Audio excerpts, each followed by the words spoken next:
أشرف الأنبياء والمصحبه أجمعين والحمد لله رب العالمين. معزز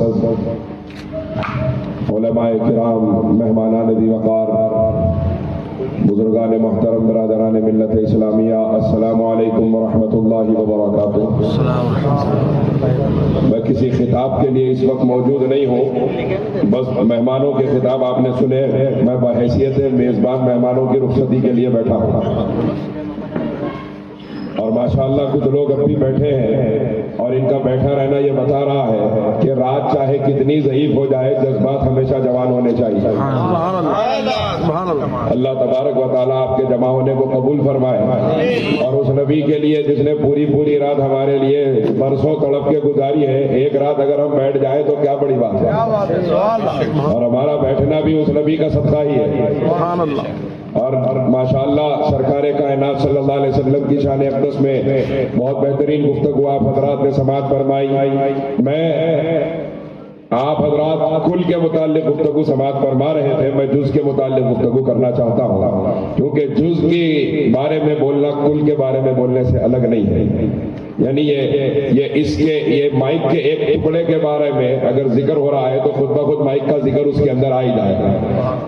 تو آپ حضرات کے اس جلسے کا دوسرا عنوان سرکار غوث الاعظم ہے، اور سرکار غوث اعظم کے نام کی بھی یہ محفل ہے. حضرات گرامی، اللہ تبارک و تعالیٰ نے ہر زمانے میں جب انسانیت کو شیطان بھٹکاتا رہا تو مخلوق کو اپنی بارگاہ کی طرف بلانے کے لیے پروردگار عالم نے ہر زمانے میں انبیاء کرام علیہم السلام کو ہدایت کے چراغ بنا کے پیدا فرمایا. اور یہ کے بعد دیگر کم و بیش 1,24,000 انبیاء کرام و مرسلین کے بعد ایک بڑا وقفہ دیا گیا، اور 600 برس کے وقفے کے بعد جب ساری دنیا ظلمتوں اور گمراہی کے اندھیروں میں تھی، اللہ تعالیٰ نے ہدایت کا سب سے بلند ترین مینار احمد مختار صلی اللہ علیہ وسلم کی صورت میں ظاہر فرمایا. اور سرکار کائنات صلی اللہ علیہ وسلم تشریف لائے، کافۃ للناس رحمت للعالمین بن کے تشریف لائے. میرے آقا رحمت عالم صلی اللہ علیہ وسلم نے ایک اعلان یہ بھی فرمایا، انا خاتم النبیین لا نبی بعد، میں آخری پیغمبر ہوں، میرے بعد کوئی نبی آنے والا نہیں ہے. اب سوال یہ پیدا ہوتا ہے کہ جب انسان کو شیطان بھٹکاتا تھا تو بچانے کے لیے نبی آتے تھے. اب جب نبوت کا دروازہ بند ہو چکا ہے اور بھٹکانے والے شیطان کا دروازہ اب بھی کھلا ہوا ہے، بھٹکانے والا کھلا ہوا ہے، بچانے والے نبیوں کا دروازہ بند ہو گیا، تو یہ امت زبان حال سے پروردگار عالم کی بارگاہ میں رجوع ہو کے عرض کرتی ہے، مالک اب تک ہم بھٹکتے تھے تو بچانے کے لیے تو نبیوں کو بھیجا کرتا تھا، اب نبی آنے والے نہیں ہیں، ہم کس کے دروازے پر جائے؟ تو قدرت نے زبان حال سے جواب دیا، میرے محبوب کے غلاموں، تمہیں پریشان ہونے کی ضرورت نہیں، اب تمہیں بچانے کوئی نبی نہیں آئے گا، لیکن میرے مصطفیٰ کے فیضان سے غوث جیلانی کو پیدا کیا جائے گا، خواجہ میری کو پیدا کیا جائے گا، محبوب الہی صابر کلیری بندہ نواز کے سودراز کو پیدا کیا جائے گا. اور وہ کام جو پہلے انبیاء کرتے تھے میرے مصطفیٰ کی امت کے اولیاء کیا کریں. اور یہ کام مولا کائنات کے خدوم پاک کی برکت سے سلسلہ ولایت کی صورت میں جاری ہوا، اور پوری دنیا میں مولا علی مشکل کشا کا یہ فیضان. یہ بات یاد رکھیں، جتنے چمکے ہیں اور جتنے چمکیں گے سیدہ فاطمہ زہرا کے گھر کی خیرات لے کر چمکیں گے، اور جس کو ملا اسی گھر کی غلامی سے ملا. اب جس شہزادے کا ذکر ہم کرنے کے لیے جمع ہوئے ہیں وہ ایسی عظیم ذات ہے کہ محقق الاطلاع شیخ عبدالحق محدث دہلوی رحمت اللہ علیہ تحریر فرماتے ہیں، سرکار غوث اعظم نے ارشاد فرمایا، جب تک میں نہ چاہوں میرا نام بھی کسی کی زبان پہ نہیں آ سکتا، جب تک میں نہ چاہوں میرا نام بھی کسی کی زبان پہ نہیں آ سکتا. جب نام زبان پہ نہیں آ سکتا تو غوث کی مرضی کے بغیر غوث کی محفل میں کوئی کیسے آ سکتا؟ ہم غوث کی محفل میں بیٹھے ہیں اس لیے بیٹھے ہیں کیونکہ شاہ جیلانی نے ہمیں محبت کی نظر سے دیکھا اور اپنی محفل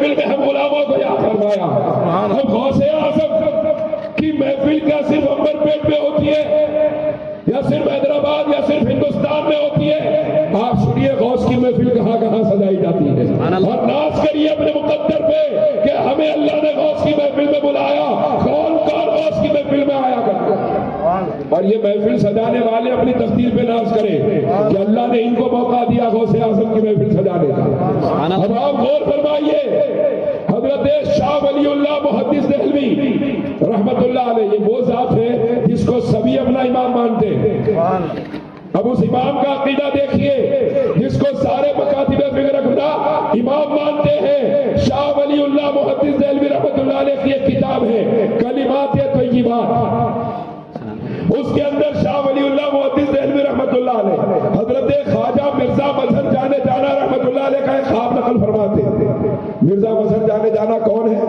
ہمارے شہر حیدرآباد میں محدث دکن حضرت عبداللہ شاہ صاحب قبلہ نقشبندی رحمت اللہ علیہ اور حضرت مسکین شاہ صاحب قبلہ رحمت اللہ علیہ، یہ تمام سلسلے نقشبندیہ کے جو بزرگان دین ہیں، ان سب کے جد کا نام ہے مرزا مظہر جانے جانا۔ ان سب کو سلسلہ ملا مرزا مظہر جانے جانا کے آستانے سے۔ اب آپ دیکھیے شاہ ولی اللہ محدث دہلوی فرماتے ہیں مرزا مظہر جانے جانا نے فرمایا کہ میں نے ایک خواب دیکھا، ایک بہت بڑا میدان ہے اور اس میں بہت ساری دیگیں پکائی جا رہی ہیں۔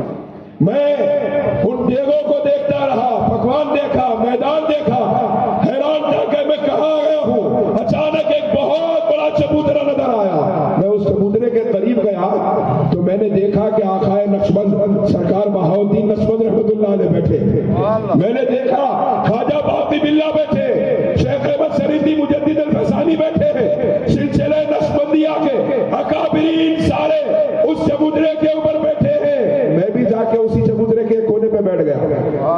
مرزا مظہر جانے جانا فرماتے ہم بیٹھے ہی تھے کہ اچانک ایک ہرے رنگ کا دروازہ نمودار ہوا۔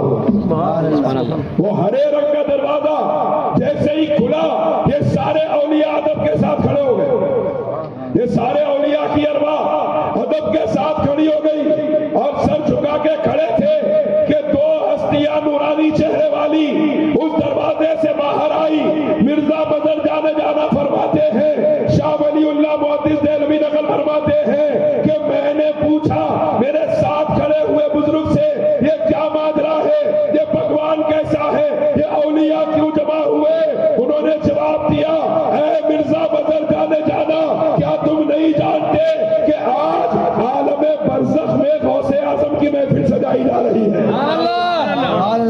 آج عالم برزخ میں غوث اعظم کی محفل سجائی جا رہی ہے۔ پھر میں نے پوچھا یہ جو دو ہستیاں آئی ہیں یہ ہے کون؟ میں نے جواب دیا، انہوں نے جواب دیا تم ان کو نہیں پہچانتے، اپنے شہزادے کے نام کی محفل میں شرکت کے لیے خود مولا علی شیر خدا تشریف لے آئے ہیں۔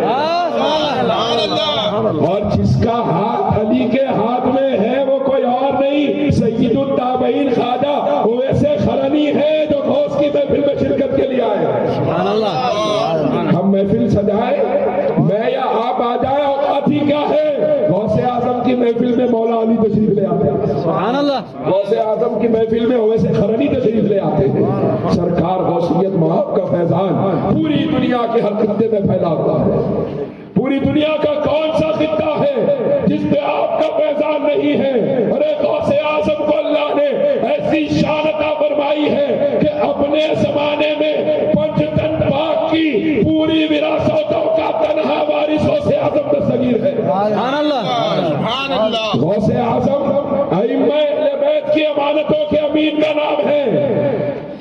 ہم بزرگوں کے آستانوں پہ حاضری کے لیے جاتے ہیں تو لوگ وہاں پہ اگر سلسلہ جاری ہو تو سجادگان ہوتے ہیں، سجادہ نشین یہاں بھی موجود ہیں، ایک جانشین یہاں بھی موجود ہے۔ ہم جاتے بزرگوں سے زیارت کرتے ہیں اور اس کے بعد اس سجادے سے ملاقات کرتے ہیں کیونکہ یہ اس کی جگہ بیٹھا ہوا ہے، ہو سکتا ہے کہ اس کا فیضان اس کے ہاتھوں سے ہمیں عطا کیا جائے۔ اس سے ملاقات کرتے ہیں ادب کے ساتھ۔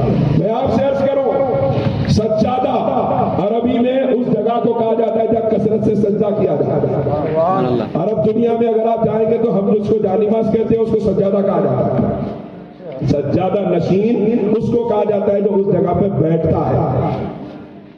اب آپ غور کیجئے، ائمہ اہل بیت میں مولا کائنات سرکار امام حسن، سرکار امام حسین، سرکار عابد بیمار امام زین العابدین، سرکار امام محمد باقر، سرکار امام جعفر صادق، سرکار امام موسیٰ کاظم، سرکار امام علی رضا، سرکار امام علی تقی جواد، سرکار امام علی نقی، سرکار امام حسن عسکری، یہ 11ویں امام اہل بیت کے، سبحان اللہ، 11ویں امام اہل بیت کے۔ اب آپ غور کیجئے کہ اس امام نے، امام حسن عسکری علیہ السلام نے اپنے وصال کے وقت ایک آدمی کو بلا کے ارشاد فرمایا یہ میرا سجادہ ہے، یعنی اپنی جان باز دے کے فرمایا یہ میرا سجادہ ہے، اس کو اپنے پاس حفاظت سے رکھنا، تیرے انتقال کا وقت آئے کسی معتبر آدمی سے کہنا حفاظت کے لیے رکھے، اس سے کہے کسی معتبر کو دے۔ جب 5ویں صدی ہجری میں عبد القادر جیلانی پیدا ہوگا، میرا سجادہ اس کو دے دینا تاکہ دنیا سمجھ لے کہ غوث اعظم ائمہ اہل بیت کا سجادہ نشین بن کے پیدا ہوا۔ سبحان اللہ، اللہ اکبر، یا رسول اللہ، یا غوث، یا غوث، ماشاء اللہ، میں نے کہا تھا جذبے جوان ہونے چاہیے۔ اللہ آپ کے جذبوں کو ہمیشہ سلامت رکھے، جوان رکھے اسی طرح۔ آمین۔ حضرات، غوث اعظم ائمہ اہل بیت کے سجادہ نشین کا نام ہے، سجادہ نشین ائمہ اہل بیت، پورے خاندان اہل بیت پہ جو ظلم ہوا ہے اس کی داستان بہت طویل ہے۔ یہ 11 امام جن کے میں نے نام گنوائے ہیں، کوئی بھی بیماری کی وجہ سے دنیا سے نہیں گیا، سب کے سب شہید ہوئے۔ سبحان اللہ، روئے زمین کا سب سے مظلوم ترین کوئی گھرانہ ہے تو وہ فاطمہ زہرا کا گھرانہ ہے، سلام اللہ علیہ۔ اتنا ظلم کیا گیا اس گھر پہ، پورے کے پورے ائمہ مظلوم شہید ہوئے، اور ان تمام پر ظلم کرنے والوں کا جواب بنا کر اللہ نے غوث اعظم کو پیدا فرمایا۔ سبحان اللہ، جب غوث اعظم تشریف لائے تو پھر سب اپنی اوقات میں آئے، سب کو ان کی اوقات دکھائی غوث اعظم کے جلووں نے۔ کیوں کہ غوث اعظم جانشین رسول ہے، اور ہر ظلمت اللہ نے غوث اعظم کے ہاتھ سے مٹائی ہے۔ اللہ تبارک و تعالیٰ نے سرکار غوثیت میں آپ کو، میں ایک جملہ عرض کروں کہ اللہ قادر ہے، اللہ قادر ہے۔ آپ غوث پاک کی زندگی، غوث پاک کی شان، غوث پاک کے اختیارات دیکھیں گے تو آپ کو کہنا پڑے گا کہ خادر نے عبد القادر کو بھی قادر بنا دیا، سبحان اللہ، قادر نے عبد القادر کو بھی قادر بنا دیا ہے۔ ایسی شان عطا فرمائی، اپنے قدموں سے مردے زندہ کیے، بلکہ نہ صرف مردے زندہ کیے، سرکار خواجہ قطب الدین بختیار کاکی رحمت اللہ علیہ ارشاد فرماتے ہیں مردہ دل گشتہ بود نام تو محی الدین است، مردہ را زندہ نما حضرت غوث ثقلین۔ سرکار بختیار کاکی ارشاد فرماتے ہیں میرا دل مردہ ہو گیا ہے اور آپ کا نام محی الدین ہے۔ میرا تو دل ہی مردہ ہوا، آپ نے تو مصطفیٰ کے دین کو زندہ کر دیا ہے، اور میرے دل کو بھی دوبارہ زندہ فرما دیجئے غوث الثقلین۔ سرکار غوث اعظم ایسا مرکز ہے ائمہ اہل بیت کی عطاؤں کا کہ حضرت علامہ جامی جس کی کتاب پڑھے بغیر کوئی مدرسے میں کوئی عالم نہیں بن سکتا، وہ علامہ جامی جس کی لکھی ہوئی نعت کے بارے میں سرکار مدینہ نے فرمایا اگر وہ آ کے ہماری مزار کے پاس کھڑا ہو کے پڑھے گا اس کے استقبال کے لیے ہم مزار سے باہر تشریف لے آئے گا۔ سبحان اللہ، وہ علامہ جامی فرماتے ہیں یا علی در دو جہاں جز دو نباشد مرتضی، تو رضا جو ید نبی با تو رضا جو ید خدا۔ فرماتے ہیں اے علی آپ کے سوا دونوں عالم میں کوئی مرتضی نہیں ہے، اے علی آپ کی رضا مصطفیٰ کی رضا ہے، آپ کی رضا خدا کی رضا ہے۔ نام ایک چشمت حسن، نام دیگر چشمت حسین، آپ کی ایک چشم مبارک کا نام حسن ہے، دوسری چشم مبارک کا نام عیسیٰ حسین ہے، اور زاد و شد یک نور پیدا نام او غوث الورا۔ علامہ جامی فرماتے ہیں ان دونوں چشموں سے ایک نور نکلا ہے، اس نور کا نام عبد القادر جیلانی ہے۔ آپ غور فرمائیے اللہ نے کیسے کریموں کا دامن ہمارے ہاتھوں میں تھمایا ہے۔ ہماری اوقات تھی کہ غوث اعظم کا دامن تھام دے، ہماری حیثیت تھی کہ غوث اعظم کا دامن ہمارے گندے ہاتھوں میں ہوتا۔ یہ تو مصطفیٰ کائنات کا تصدق اتارا ہے کہ ایک ہاتھ میں غوث اعظم کا دامن، ایک ہاتھ میں غریب نواز کا دامن، ہم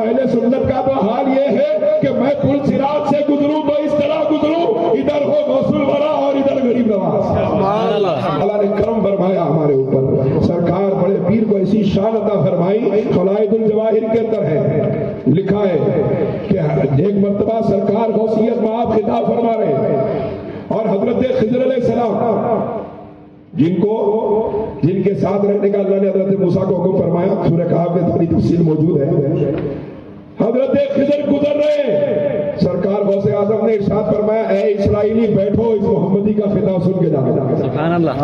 اے اسرائیلی یعنی بنی اسرائیل، جو حضرت یعقوب علیہ السلام کا خاندان ہے، بنی اسرائیل جو کثرت سے اللہ نے جس میں پیغمبروں کو پیدا فرمایا، اے اسرائیلی بیٹھو، اس محمدی کا خطاب سن کے جانا۔ اس کے بعد ارشاد فرمایا موسیٰ آپ سے بار بار سوال کرتے تھے، آپ کہتے تھے انک لن تستطیع معی صبرا، کہ آپ میرے ساتھ صبر نہیں کر سکتے، سوال نہیں کرنا موسیٰ، پھر سوال کرتے، آپ کہتے آپ میرے ساتھ صبر نہیں کرتے، میں آپ سے کہہ رہا ہوں، آپ نے موسیٰ سے کہا تھا اے موسیٰ آپ میرے ساتھ صبر نہیں کر سکتے، میں آپ سے کہہ رہا ہوں آپ عبد القادر جیلانی کے ساتھ صبر نہیں کر سکتے۔ خلائد الجواہر میں موجود ہے۔ اس کے بعد میں غوث پاک نے ارشاد فرمایا اس کی وجہ کیا ہے؟ اس کی وجہ یہ ہے کہ آپ بنی اسرائیل کے پیغمبروں کے وارث ہیں اور میں محمد رسول اللہ کا وارث ہوں۔ سبحان اللہ۔ آپ بنی اسرائیل کے پیغمبروں کے وارث ہیں۔ شکر کے جوش میں جو ہے وہ تجھے کیا سمجھے، خضر کے ہوش سے پوچھے کوئی رتبہ دیا۔ غوث اعظم کی شان ہی ایسی ہے، اللہ تبارک و تعالیٰ نے کائنات ولایت پر ایسی مسلم بعد شہادت فرمائی ہے سرکار غوث اعظم کو کہ جو محمد درمیان انبیاء، غوث اعظم درمیان اولیاء۔ جس طرح نبیوں کی کائنات میں کوئی تاجدار مدینہ کی مثال نہیں ہے، ولیوں کی کائنات میں کوئی تاجدار بغداد کی مثال نہیں ہے، لیکن جہاں ان اولیاء سے محبت، ان اولیاء سے تعلق، ان اولیاء کے نام پہ قربان ہو جانے کی بات ہے، وہیں پر ان اولیاء اعظم تو ذات ایسی ہے کہ یہاں ہم غوث کہتے ہیں تو لوگ بات کرتے ہیں کہ غوث اللہ کے سوا کوئی نہیں ہے، مددگار اللہ کے سوا کوئی نہیں ہے۔ ہمارے جد اعلیٰ دادا حضور سرکار بندہ نواز کے سدراس خواجہ دکن شہباز بلند پرواز قدس اللہ سرہ العزیز نے ایک رسالہ لکھا، اس رسالے کا نام ہے جواہر الاشراق۔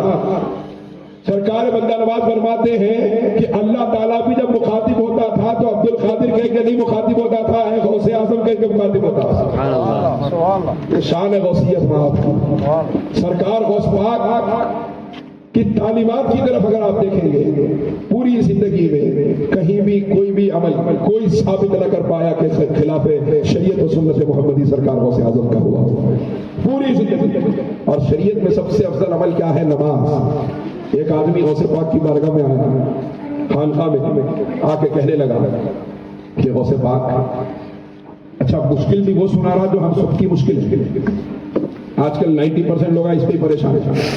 بولے مسئلہ کیا ہے؟ بولا غوث پاک بہت پریشان تھا، پہلے تو پیسے آ رہے نہیں، آئے تو برکت نہیں رہی، آ کے ختم ہو جا رہے پیسے، سب جا کا وہاں ہو جا رہا، 10,000 کی ضرورت ہے، کل آگے تو کام ہو جاتا، وہ 10,000 آ رہے 6 دن کے بعد وہ کام 20,000 کا ہو جاتا، 10 آگے 10 کی ضرورت جیسی کی ویسی۔ تو پہلے تو پیسے آ رہے نہیں، آئے تو پیسے میں برکت نہیں ہے۔ سرکار غوث پاک نے ارشاد فرمایا تیرے گھر کے دروازے پہ پردہ لگا، تیرے گھر کے دروازے پہ پردہ نہیں ہے، پردہ لگا دیا، نہ وظیفہ دیے نہ عمل دیے، کچھ نہیں کیا نہیں، پردہ لگایا، واپس آیا کچھ دن کے بعد آ کے بولا سرکار پیسے بھی آتے ہیں، برکت بھی ہے، بات سمجھ میں نہیں آئی، آپ نے نہ وظیفہ بتایا نہ تعویذ عطا فرمائی، بس آپ نے پردہ لگانے کا حکم فرمایا، میں رات سمجھ نہ پایا۔ غوث پاک نے ارشاد فرمایا چونکہ تیرے گھر کے دروازے پر پردہ نہ تھا تو روزانہ تیرے گھر کے سامنے سے ایک بے نمازی کا گزر ہوتا تھا، جاتے جاتے وہ تیرے گھر میں دیکھ کر جاتا تھا، بے نمازی کی نظر کی نحوست کی وجہ سے تیرے گھر سے برکتیں اٹھا لی گئی تھی۔ اللہ اکبر۔ بے نمازی کی نظر پڑ جائے تو رحمتیں اور برکتیں گھروں سے اٹھا لی جاتی ہیں۔ آپ غور فرمائیے، جس گھر میں پورا کا پورا خاندان قبرستان کی طرح سو رہا ہو فجر کی نماز میں، اس میں برکتیں کیسے اتریں گی؟ صحیح ہے غلط ہے؟ قبرستان میں کیسا سناٹا رہتا ہے، آپ فجر پہ اٹھ کے دیکھو اپنے محلے میں بھی ویسی سناٹا رہتا ہے۔ اور اگر کسی کو میرے ایسا کہنے سے تکلیف ہو رہی ہے تو اللہ کرے تکلیف ہو اس کو جس کے عمل سے رسول پاک کو تکلیف ہو رہی ہے، اور تکلیف ہو اس لیے تاکہ وہ توبہ کرے۔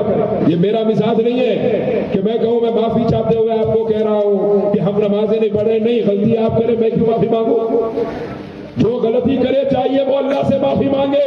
تقریر میرا پیشہ نہیں ہے, کسی کے لفافے میں میرا گزارا نہیں, لیکن حق کہنا حسینیت کا فریضہ ہے. میں بول کے رہوں گا یہ حالات ہمارے جو برباد ہو رہے ہیں, ہم ذمہ دار ہیں. سب سے پہلے اپنی بربادی کے اول ترین ذمہ دار ہم. باپ کو دیکھ کے بیٹے کو اسلام سمجھ میں نہیں آ رہا. بیٹا دیکھ رہا سال بھر رمضان کے علاوہ وہاں اٹھتے اس نے نماز اس کو کیا دین سمجھ میں آتا بولیے آپ. جبکہ یہ وہ قوم ہے جس کے جنازوں نے لوگوں کو اسلام دیا تھا. امام احمد بن حنبل کا جنازہ نکلا, 13 لاکھ آدمی جنازے میں شریک. صرف جنازہ مسجد سے نکل کے آستانہ پہنچا, 20,000 آدمی صرف جنازہ دیکھ کے کلمہ پڑھ کے اسلام میں داخل ہو گئے. سبحان اللہ. امام محمد بن ابو الحسن شیبانی کا جنازہ نکلا, مسلمان چوک در چوک آئے. غیر مسلموں نے دیکھا اچھا شاید بہت بڑا امام ہے, ہم بھی کاندھا دیتے. روایتوں میں آتا ہے جس کے کاندھے پر امام محمد کا جنازہ رکھا جاتا خود بخود اس کی زبان میں کلمہ طیبہ جاری ہو جاتا. سبحان اللہ. اس قوم کے جنازوں نے لوگوں کو اسلام دیا تھا, اور آج باپ کی زندگی سے بیٹے کو اسلام کیوں سمجھ میں نہیں آ رہا؟ میں آپ سے پوچھوں, ہم کہہ سکتے بیٹے کو کہ نماز کو جا, کیا مجھ سے بولیں گے؟ انہیں خود دیکھ رہا جمعے کے علاوہ باہر جاتے اس لیے نماز پڑھتے, لائٹ لے کے انہیں سوتے رہتے, ٹی وی دیکھتے رہتے, کھاتے پیتے رہتے, جاتے اس نہیں. گھر میں آئے تو ہم بھی نہیں جاتے. کون شوہر ہے ہم میں سے جو آیا کہ اپنی بیوی سے کہے تم نے اگر آج نماز پڑھی کیا نہیں پڑھی, اگر تم نے نماز نہیں پڑھی تو میں تمہارے ہاتھ کا کھانا نہیں کھاؤں گا؟ ہے بولنے والا؟ کیا آپ پکائے بیگم بستر میں بچھاؤ کھائیں گے سو جائیں گے؟ بولتا صحیح ہے نہیں ہے؟ یہ میرے اور آپ کے حالات ہیں. اس لیے نہیں پوچھتا کہ اگر بیوی سے پوچھا تم کتنے نمازاں پڑھے آج, بیوی پلٹ کے پوچھی تم کتنے پڑھے, تم خود اس فجر میں سوتے پڑے ہوئے تھے, اس کے بعد اٹھ کے گئے تم پڑھے نہیں پڑھے ہو, تو جواب دیتے کیا جواب دیں گے؟ بچے بھی سوچ رہے ہمارے ماں باپ ہم کو بول رہے قرآن پڑھو, جاؤ مول صاحب پڑھا رہے مسجد میں جاؤ پڑھو, گھر پہ مول صاحب آ گئے پڑھانے قرآن پڑھو, ہم کہہ رہے قرآن پڑھو. اولاد بھی سوچ رہی ہے یہ قرآن کا پڑھنا اتنا ضروری ہے تو ہمارے ماں باپ کیوں نہیں پڑھتے؟ صحیح ہے کہ غلط ہے؟ یہ ہمارے آئینے ہیں جو میں دکھا رہا ہوں. ہم سب آئینے کے سامنے کھڑے ہوں گے تو یہی صورتیں نظر آئیں گی ہمارے.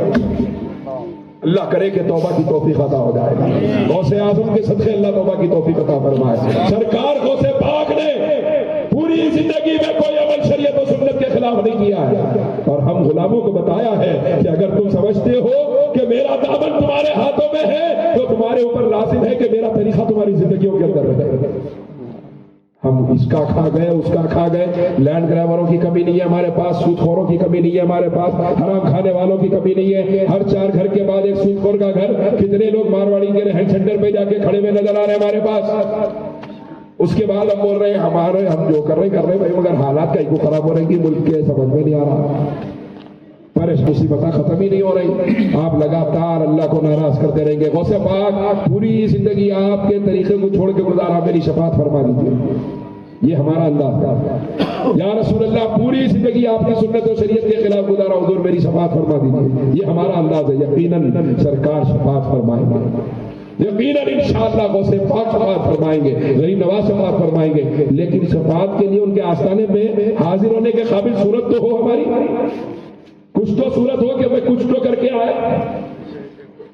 کہاں ہے آپ غور کیجئے. اندھے بن کے کب تک جیئیں گے؟ آنکھ بند ہو جائے گی اور اچانک بند ہو جائے گی, اچانک بند ہو جائے گی. اندھے بن کے ہم نہیں جی سکتے, آنکھ کھول کے جینے کی ضرورت ہے. مصطفیٰ کے غلام ہیں کہتے ہیں, مصطفیٰ کے غلام بن کے رہنا بڑی بات ہے. اور جو مصطفیٰ کا غلام بن کے جیتا ہے وہ مصطفیٰ کا غلام بن کے ہی مرتا ہے. اور اس شان سے قبر میں پہنچے گا کہ جب سرکار تشریف لائیں گے اس عاشق کی زبان پر ہوگا, سنا ہے آپ ہر عاشق کے گھر تشریف لاتے ہیں, میرے گھر میں بھی ہو جائے چراغا یا رسول اللہ. زندگی حضور کے طریقے پہ ہوگی تو موت بھی حضور کے کرم پہ ہوگی انشاءاللہ. لیکن ہم صرف نعرے اور دعووں کی حد تک کھوکھلی زندگی گزار رہے ہیں. کھوکھلے نعرے جھوٹے دعوے کب تک کریں گے؟ کب تک کریں گے؟ کب تک ہم اپنے آپ کو دھوکہ دیں گے؟ آج اولاد نافرمان ہو رہی ہے. کیوں ہو رہی ہے؟ کیونکہ اس کو اپنے ماں باپ کی زندگی میں دین ملا ہی نہیں ہے. اسلام ماں باپ کی زندگی میں نظر ہی نہیں آیا اولاد کو. صبح اٹھا دیکھا ایک دنیاوی مصروفیات میں بابا کام کو چلے گئے، اماں گھر کے کاموں میں، رات میں اماں سیریل دیکھتے بیٹھ گئے، دن میں ٹی وی دیکھتے بیٹھ گئے۔ اب تو ٹی وی سیریل کا قصہ بھی نہیں ہے، حضرت موبائل ہاتھ میں موجود ہے۔ اور بہرحال آپ کتنے نوجوانوں کو دیکھ رہا ہوں میں، بیچارہ بیٹھا ہوا رہتا اچھا خاصا، اچانک ایک 10 منٹ میں فون نکالتا، دیکھتا کیا میسج ہے، دل کو ٹھنڈک ہوتی پھر رکھ دیتا، پھر 10 منٹ کے بعد نکالتا، پھر دل کو ٹھنڈک ہوتی پھر رکھ دیتا۔ یہ پھوبیا بیمار ہو گئے، بیمار ہو گئے، اور اتنا جھوٹا بنا دیا انہیں ہمارے کو، بیٹھے ہوئے رہتے امبر پیٹ میں، ہاں جانا ہے 4 مینار، کون آیا؟ ارے میں چادر گھاٹ تک آ گیا بھائی، نہیں بول رہا۔ سرکار نے ارشاد فرمایا میرا امتی چور اور زانی ہو سکتا ہے، میرا امتی جھوٹا نہیں ہو سکتا۔ اللہ اکبر، یہ میرے نبی کا بھروسہ ہے ہمارے اوپر، ہم اپنے نبی کے بھروسے کی بھی لاج نہ رکھ سکے۔ اللہ اکبر۔ آپ غور کیجئے کس کا نام لے کے لٹیروں کی زندگی گزار رہے ہوں۔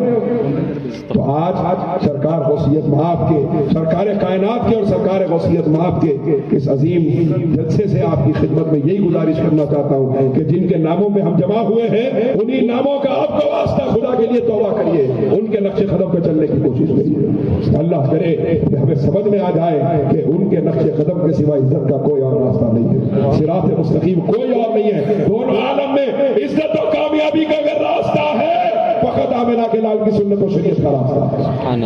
اللہ تبارک و تعالی ہم تمام کو، وقت بہت کم ہے، باتیں تو بہت آ رہی ہے ذہن میں، آپ لوگ بولیں گے تھوڑی دیر بولا، رخصت اتنا لمبا کر رہا ہے، انہیں تو بیان کتنا کرتا ہے، تو لہذا وقت کی قلت ہے۔ اللہ تبارک و تعالی بعد میں پھر اگر اللہ نے حیات رکھی تو پھر آئندہ کبھی ملاقات ہوگی۔ اور معذرت خواہ ہوں ہمارے سمیع اللہ صاحب سے بھی، آپ حضرات سے بھی، جو وقت آپ حضرات دیے تھے میں دوسرے جلسوں کی وجہ سے وقت پہ پہنچ نہیں پایا۔ اللہ تبارک و تعالی آئندہ اگر موقع ہوگا تو پھر حاضری ہوگی۔ اللہ تبارک و تعالی اپنے کرم سے اپنے حبیب صلی اللہ علیہ وسلم کے صدقے ہم تمام کو میرے مالک مسلک اہل سنت والجماعت پر قائم فرما، ہماری نسلوں کو صبح قیامت تک اے اللہ مسلک اہل سنت والجماعت پر قائم فرما۔ اے اللہ تیرے حبیب کی تابعداری میں، اطاعت میں زندگی گزارنے کی توفیق عطا فرما۔ اے اللہ تیرے حبیب کی سنت ہماری زندگی کا طریقہ سلیقہ بنا دے۔ اے اللہ جس غوث کے نام سے ہم جمع ہوئے ہیں، اس غوث کی محبت میں جینے، اس غوث کی محبت میں مرنے کی توفیق عطا فرما۔ غوث اعظم کے فیضان سے ہمارے سینوں کو منور و روشن فرما، ہماری نسلوں کو غوث اعظم کے فیضان سے روشن فرما۔ دل اولیاء اللہ کا سایہ ہمارے سروں پہ قائم فرما۔ اے اللہ ہم دعاؤں کو تاجدار کائنات صلی اللہ علیہ وسلم کے صدقے دفعہ قبول فرما۔ میرے مالک جو بیمار ہیں ہمارے گھروں میں ان کو شفا کاملہ عطا فرما۔ جس کی جو پریشانی یہاں لوگ موجود ہیں، جس کی جو پریشانی ہے ہم سے زیادہ آپ جانتے ہیں، میرے مالک ان تمام کی پریشانیوں کا آسان فرما۔ محترم پاشا بھائی صاحب، مشتاق حسین صاحب، شمس النساء بیگم صاحبہ، رحیم النساء بیگم اور عبدالسمیر ہاشمی صاحب، ان تمام کی طبیعت ناساز ہے۔ اللہ تبارک و تعالیٰ سے دعا ہے اللہ اپنے حبیب صلی اللہ علیہ وسلم کے صدقے ان تمام کو شفائے کاملہ عاجلہ دائمہ مستمرہ عطا فرما۔ اے اللہ ان تمام کی عمر دراز فرما۔ اے اللہ اور جس بزرگ کے فیضان سے یہ کمیٹی قیام پائی ہے اور جس بزرگ کے فیضان سے یہ کمیٹی برسہ برس سے خدمات انجام دے رہی ہے، حضرت سید انتخاب حسین قدیری علیہ رحمت و رضوان کے درجات کو مزید بلندی عطا فرما، ان کے فیضان ان کے سلسلے میں صبح قیامت تک کے لیے جاری فرما، اور ان کے جانشین کو منوان ان کے نقش قدم پہ چلنے کی توفیق عطا فرما، اور جس طرح ان کے ذریعے ان کے اجداد کا فیضان جاری فرمایا تھا، ان کے جانشین کے ذریعے ان کا فیضان بھی جاری فرما، ان کے اجداد کا فیضان بھی جاری فرما۔ جتنے لوگ موجود ہیں ان میں سے جس کے ماں باپ زندہ ہیں، میرے مالک ان تمام کی عمروں میں دراز کی آمین۔ اے اللہ جتنوں کے ماں باپ دنیا سے گزر گئے ان کی خبروں کو جنت کا باغ، ان کو کروٹ کروٹ جنت نصیب فرما۔ اے اللہ ماں باپ کو اپنی اولادوں کی تربیت کا، پرورش کا بہترین صلہ اور بدلہ عطا فرما، اور اولادوں کو کثرت ایصال ثواب کی توفیق عطا فرما۔ آمین یا الہی ہی دعا ازمن گردت قبول است پہلے پنجتن بہر غوث اعظم و خواجہ خواجگان زمن است پہلے بندہ نواز سلطان و خواجہ دکن لی خمسۃ لطفی بہا ہر الوباء الحاطمہ المصطفیٰ والمرتبہ وابناہما والفاطمہ یا رب حق بنی فاطمہ کہ برخو